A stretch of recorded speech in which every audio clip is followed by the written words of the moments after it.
కాలం చెల్లిన వాహనాలు రోడ్లపై తిరుగుతూ కాలుష్య కారకాలుగా మారుతున్నాయి. రోజు రోజుకి పరిసరాలను పొగబారేలా చేస్తున్నాయి. ముఖ్యంగా పాత వాహనాల నుంచి వచ్చే పొగ మన నగరాల్లోని రోడ్లన్నింటినీ చుట్టేసి వాహనదారులకు ఊపిరాడకుండా చేస్తోంది.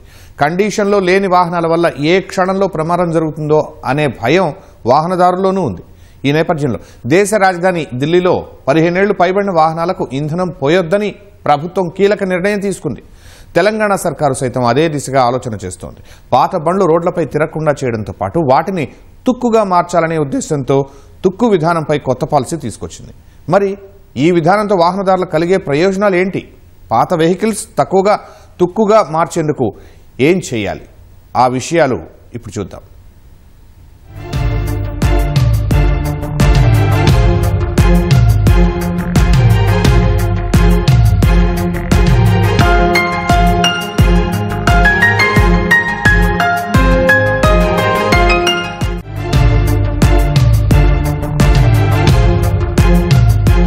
కాలం చెల్లిన వాహనాల్లో క్లచ్, బ్రేక్, యాక్సిలేటర్ ఇవి సరిగ్గా సరైన సమయంలో పనిచేయవు. వాహనదారుడు ఎంత అప్రమత్తమైనప్పటికీ, ఎంత అనుభవం ఉన్నప్పటికీ ప్రమాదాలకు అవి నిలవుగా మారుతాయి. అందుకే కేంద్ర ప్రభుత్వం స్క్రాప్ పాలసీని అందుబాటులోకి తీసుకొచ్చింది. అందులో భాగంగా 15 ఏళ్లు పైబడినటువంటి వాహనాలను స్క్రాప్ చేస్తున్నారు. ఇంతకీ ఈ స్క్రాప్ పాలసీ ఎలా అమలవుతుంది? దీనికి సంబంధించినటువంటి మరిన్ని వివరాలు తెలుసుకుందాం. పెరిగిపోతున్న వాహనాల కారణంగా పలు నగరాల్లో గాలి నాణ్యత దెబ్బతిని కాలుష్యం అధికమవుతోంది. కాలం చెల్లిన వాహనాలు సమస్యను మరింత తీవ్రం చేస్తున్నాయని నిపుణులు అభిప్రాయపడుతున్నారు. ఈ తరుణంలో పాత వాహనాలు తగ్గించి నగరాల్లో కాలుష్య కట్టడి కోసం కేంద్ర ప్రభుత్వం మార్గదర్శకాల ప్రకారం వివిధ రాష్ట్రాలు ప్రణాళికలు రచిస్తున్నాయి.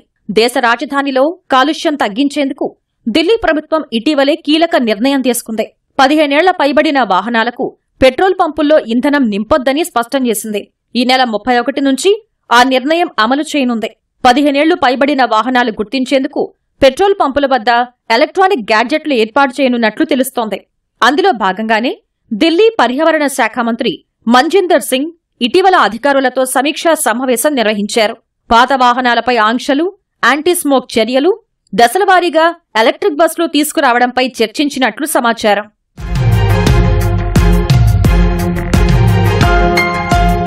కాలం చెల్లిన వాహనాలతో కాలుష్య సమస్యలే కాకుండా వాహనదారులకు ఇబ్బందులు తలెత్తుతున్నాయి. ఇంజిన్ స్టార్ట్ కాకపోవడం, బ్రేకులు సరిగ్గా పనిచేయకపోవడం, మార్గమధ్యలో మొరాయించడం వంటివి తరచూ ఎదురవుతున్న సమస్యలు.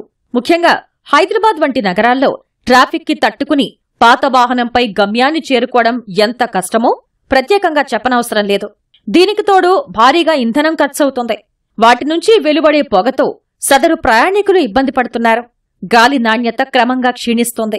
ఈ నేపథ్యంలో కాలం చెల్లిన వాహనాలను తగ్గించాలి అనే ఉద్దేశంతో రాష్ట్ర ప్రభుత్వం నూతన స్క్రాప్ పాలసీ విధానాన్ని అందుబాటులోకి తీసుకువచ్చింది. 15 ఏళ్లు పైబడ్డ truck is equivalent to about 8 trucks. కొత్త ట్రక్స్ పొల్యూట్ చేసే ఎంత పొల్యూషన్ వెదజల్లుతుందో ఒక్క పాత ట్రక్ అంత పొల్యూషన్ వెదజల్లుతుంది. సో దానికి సొల్యూషన్ ఏంటంటే పాత ట్రక్స్ స్క్రాప్ చేసేసి కొత్త వెహికల్స్ తీసుకోవటం. దీంట్లో 2 అడ్వాంటేజెస్. ఒకటి, పొల్యూషన్ తగ్గుతుంది, అండ్ కొత్తగా వచ్చిన వాహనాలు ఎక్కువ కన్జంప్షన్ ఇస్తాయి. So per litre of diesel ఎక్కువ కిలోమీటర్లు కూడా నడుస్తాయి. సో ఇన్ బోత్ వేస్ ఈ 2 విధాలుగా మనం పొల్యూషన్ అరగొట్టచ్చు. ఇప్పుడు పాత వెహికల్స్ అంటే దాని బ్రేక్లు అరిగిపోయి ఉంటాయి, టైర్లు అరిగిపోయి ఉంటాయి. సో ఈ vehicles end of the life వచ్చేసాయి అనమాట. దాని లైఫ్ పీరియడ్కి ఎండ్కి వచ్చేసాయి. సో ఈ వెహికల్స్కి స్క్రాప్ చేస్తే ఒకటి పొల్యూషన్ తగ్గుతుంది, సెకండ్కి గవర్నమెంట్కి కొత్త కొనుక్కునే వెహికల్స్ మీద ట్యాక్స్ రెవెన్యూ వస్తుంది. అట్లా ఆటోమొబైల్ ఇండస్ట్రీ కూడా ఫ్రెష్ అవుతుంది. ఒక వెహికల్ రోడ్డు మీద నడుస్తుంది అంటే you are responsible for that road safety also. 15 సంవత్సరాల తర్వాత ఇంతకుముందు ఎక్స్టెన్షన్ 5 years రెన్యువల్ చేస్తుండే, అది చేయొద్దనే నిబంధనలు కూడా ప్రభుత్వం ఇచ్చింది. ఒకవేళ 15 సంవత్సరాలు దాటిన వెహికల్ని మనం నడిపిస్తుంటే దాంతో ప్రయాణంలో ఎన్నో ఇబ్బందులు ఎదుర్కోవాల్సి వస్తుంది. వాతావరణం అవుతుంటుంది, దాని రిపేర్లు అవుతుంటాయి, దాని మెయింటెనెన్స్ కూడా ఇబ్బంది అవుతుంటుంది. వెహికల్ వాడుతుంటే రిపేరు ఎక్కడ ఏమి ఆగిపోతుందో కూడా తెలియదు. దాని చాలా రిపేర్స్ పెట్టవలసి వస్తుంది. అట్లా 15 yearsలో ఎక్కువ తిరుగుతుంటే టైర్లు మారవలసి వస్తుంటుంది, ఇంజన్ పోతుంటుంది, బాడీ డ్యామేజ్ అవుతుంటుంది. అందుకోసం ఈ యొక్క నిబంధనలు ఈ ప్రభుత్వం పెట్టింది 15 సంవత్సరాలకు స్క్రాప్గా తీసేయమన్నటువంటిది చాలా మంచి నిబంధన. గతంలో కాలం చెల్లిన వాహనాలను ఎక్కడ తుక్కుగా మార్చుకోవాలి, వాటిని ఎవరు ధృవీకరిస్తారు అనే విషయాల్లో వాహనదారులకు స్పష్టత లేకుండా పోయింది. అందుకే పాత వాహనాల తుక్కును క్రమ పద్ధతిలో నిర్వహించాలని కేంద్ర సర్కార్ నిర్ణయం తీసుకుంది. తద్వారా పాత వాహనాల నుంచి వచ్చే కాలుష్యాన్ని తగ్గించడంతో పాటు కాలం చెల్లిన వెహికల్స్ ని తుక్కుగా మార్చి వారికి రాయితీ ఇవ్వాలని భావిస్తోంది. అందులో భాగంగానే register vehicle scrapping facility RVSF ను తెలంగాణ ప్రభుత్వం అందుబాటులోకి తీసుకొచ్చింది. పాత వాహనాలను తుక్కుగా మార్చేందుకు 3 సంస్థలకు రవాణా శాఖ అనుమతిచ్చింది. రంగారెడ్డి జిల్లా కొత్తూరులోని Autotech Scrapers Limited company, Siddipet జిల్లా గజ్వేల్లోని అంబర్ స్క్రాపర్స్ తో పాటు సంగారెడ్డి జిల్లా పాసమైలారంలోని శ్రీహర్ష స్క్రాపింగ్ ఫెసిలిటీస్ కంపెనీల్లో కాలం చెల్లిన వాహనాలను తుక్కుగా మారుస్తున్నారు. 15 ఏళ్లు దాటినటువంటి వాహనాలని విడి భాగాలుగా మారుస్తారు. ఆ విడి భాగాల్ని ఒక్కొక్కటి ఇదిగో ఇక్కడ ఉన్నటువంటి కుప్పలా పేరుస్తూ ఉంటారు. ఆ పేర్చినటువంటి మెటల్ని అంటే ఇనుము కావచ్చు, అల్యూమినియం కావచ్చు, లేదంటే ఇంకా ఇతరత్ర మెటల్స్ కావచ్చు, వాటన్నింటినీ కూడా ఇక్కడ బెయిలింగ్ మిషన్లో వేస్తూ ఉంటారు. ఆ బెయిలింగ్ మిషన్ ఎలా పనిచేస్తుంది, దానికి సంబంధించినటువంటి మరిన్ని వివరాలు అడుగుదాం. మనతో పాటు ఉమామేశ్వర్ గారు ఉన్నారు. ఉమామేశ్వర్ గారు, అసలు ఈ బెయిలింగ్ మిషన్ ఎలా పనిచేస్తుందండి?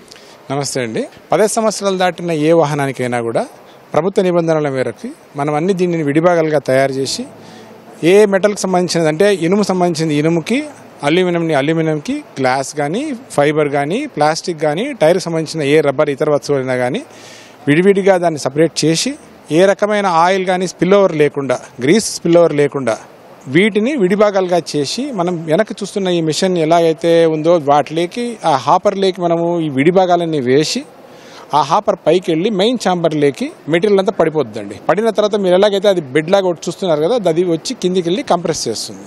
సో విడిభాగాల్ని దగ్గరికి తీసుకొచ్చే విధానం ఇదంతా. ఇంకా ఇది 3 స్టేజెస్లో జరుగుతుంది. పైన నుంచి వచ్చి ఒక స్టేజ్లో కంప్రెషన్ జరుగుతుంది, ఫస్ట్ స్టేజ్. సెకండ్ స్టేజ్లో సైడ్ నుంచి ఇంకొకటి వస్తుంది, థర్డ్ నుంచి బ్యాక్ సైడ్ నుంచి ఇంకొకటి వస్తుందండి. తెలంగాణలో 1,72,45,000కు పైగా వాహనాలు రోడ్లపై తిరుగుతున్నాయి. అందులో 1 కోటికి పైగా ద్విచక్ర వాహనాలే. వీటితో పాటు 23 లక్షలకు పైగా కార్లను వాహనదారులు వినియోగిస్తున్నారు. 6 లక్షలకు పైగా వాహనాలు సరుకు రవాణా చేస్తున్నాయి. 5,09,000 ఆటో రిక్షాలు ప్రయాణికుల్ని గమ్యస్థానాలకు చేరవేస్తున్నాయి. 1,60,000కు పైగా మ్యాక్సీ క్యాబ్లు, 32,000 విద్యాసంస్థల బస్సులు, 10,000కు పైగా ప్రైవేటు బస్సులు రోడ్లపై తిరుగుతున్నాయి. ఇవే కాక ఈ రిక్షాలు, ట్రాక్టర్లు, ఇతర వాహనాలు ఉన్నాయి. రాష్ట్ర వ్యాప్తంగా 15 ఏళ్లు పైబడిన వాహనాలు సుమారు 42.16 లక్షల వాహనాలున్నాయని రవాణా శాఖ గణాంకాలు చెబుతున్నాయి. వాటిలో రవాణా వాహనాలు 4.16 లక్షలు, నాన్ ట్రాన్స్పోర్ట్ వాహనాలు 38 లక్షల వరకు ఉన్నట్లు రవాణా శాఖ వెల్లడించింది. వీటిలో 15 ఏళ్లు పైబడిన వాహనాలు అధిక మొత్తంలో ఉన్నాయని అధికారులు చెబుతున్నారు.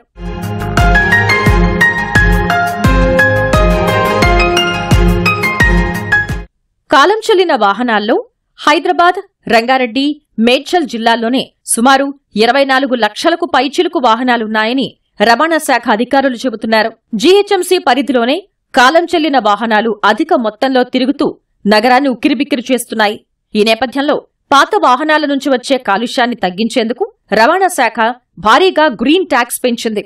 అందులో భాగంగా 7 నుంచి 12 సంవత్సరాలు గల వాహనాలు ఏడాదికి 1,500 గ్రీన్ ట్యాక్స్ చెల్లించాల్సి ఉంటుంది. 12 ఏళ్లు పైబడిన వెహికల్స్ 3,000 చొప్పున గ్రీన్ ట్యాక్స్ కట్టాలి. 15 ఏళ్లు పైబడిన ద్విచక్ర వాహనాలకు 2,000, 20 ఏళ్లు దాటిన వాటికి ఏటా 5,000 చొప్పున వాహనదారులు గ్రీన్ ట్యాక్స్ చెల్లించాల్సి ఉంటుంది. అయితే గ్రీన్ ట్యాక్స్ పెంచడం ద్వారా కాలం చెల్లిన వాహనాలను తగ్గించేందుకు అవకాశముందని రవాణా శాఖ అధికారులు అభిప్రాయపడుతున్నారు. వెహికల్స్ అంటే ఓల్డ్ అయిన కొద్దీ వాటి నుంచి వచ్చే ఎమిషన్స్ కానీ అవి కానీ మన వాతావరణాన్ని పొల్యూట్ చేస్తూ ఉంటాయి. ఆల్రెడీ మనం చూసాము ఢిల్లీలో పరిస్థితి ఏంటో, అండ్ హైదరాబాద్ కూడా అంటే దగ్గరికి వచ్చింది ఇంకా. సో బెటర్ మనం ముందు నుంచి కొంచెం కంట్రోల్ ఉంటే ఫ్యూచర్లో మళ్ళీ స్కూళ్ళకు కానీ పిల్లలకు కానీ మనకు కానీ బయట తిరగడానికి మాస్కులు పెట్టుకొని తిరిగే పరిస్థితి రాకుండా బెటర్ టు బీ వెహికల్స్ అన్నీ అబౌట్ 10 years 15 years వెహికల్స్ అన్నీ రీసైక్లింగ్కి ఇచ్చేస్తే అవి రీసైకిల్ చేసి మళ్ళీ ఫ్రెష్ వెహికల్ తీసుకుంటే మనం వాతావరణానికి సస్టైనబుల్ గ్రోత్కి మనం కాంట్రిబ్యూట్ చేసిన వాళ్ళం అవుతాం. So that is a more better thing. అయితే కాలం చెల్లిన ప్రైవేటు వాహనాల్ని తుక్కు కింద మార్చడం స్వచ్ఛందమే తప్ప ఎటువంటి ఒత్తిడి లేదని రవాణా శాఖ అధికారులు చెబుతున్నారు. వాహనదారులు స్వచ్ఛందంగా నూతన స్క్రాప్ విధానాన్ని అనుసరిస్తే సదరు వాహనదారులకు కొంత ప్రోత్సాహం అందచేయనున్నారు. అయితే వాహనదారులు తమ పాత వాహనాలను తుక్కుగా మార్చేందుకు ముందుకు వచ్చి కాలుష్యాన్ని అరికట్టడంలో భాగమవ్వాలని కోరుతున్నారు.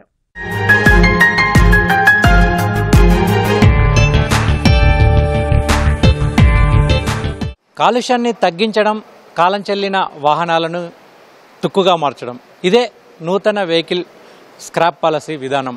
ఇందులో భాగంగా స్క్రాప్ చేసిన వాహనదారులు కొత్తగా వాహనాలు కొనుగోలు చేస్తే వాళ్ళకి రాయితీ కల్పించి ప్రోత్సాహాన్ని అందించాలని ప్రభుత్వం భావిస్తుంది. కెమెరామెన్ సూర్యతో శ్రీనివాస్, ఈటీవీ న్యూస్, హైదరాబాద్.